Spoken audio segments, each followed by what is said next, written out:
ನಮಸ್ಕಾರ. ಜಿನಿ ನ್ಯೂಸ್ ವೀಕ್ಷಕರಿಗೆ ಸ್ವಾಗತ.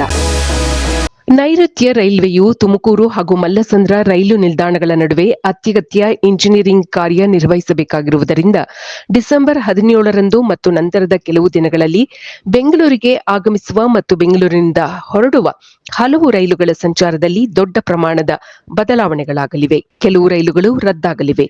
ಕೆಲವು ರೈಲುಗಳು ಭಾಗಶಃ ರದ್ದು, ಮಾರ್ಗ ಬದಲಾವಣೆ ಮತ್ತು ಹೊರಡುವ ಮತ್ತು ಬರುವ ಸಮಯದಲ್ಲಿ ವಿಳಂಬವಾಗಲಿದೆ. ಈ ಬದಲಾವಣೆಗಳು ಡಿಸೆಂಬರ್ 17, 20, 21 ಮತ್ತು 24ರಂದು ಪ್ರಮುಖವಾಗಿ ಜಾರಿಯಲ್ಲಿರುತ್ತದೆ. ಪ್ರಯಾಣಿಕರು ಯಾವುದೇ ಅನಾನುಕೂಲತೆ ತಪ್ಪಿಸಿಕೊಳ್ಳಲು ಪ್ರಯಾಣದ ಮೊದಲು ರೈಲ್ವೆ ವಿಚಾರಣಾ ಕಚೇರಿ ಅಥವಾ ಅಧಿಕೃತ ವೆಬ್ಸೈಟ್ಗಳಿಂದ ತಮ್ಮ ರೈಲಿನ ವೇಳಾಪಟ್ಟಿ ಮತ್ತು ಸ್ಥಿತಿಯನ್ನು ದೃಢಪಡಿಸಿಕೊಳ್ಳಬೇಕು ಎಂದು ನೈಋತ್ಯ ರೈಲ್ವೆ ಪ್ರಕಟಣೆಯಲ್ಲಿ ಕೋರಿದೆ.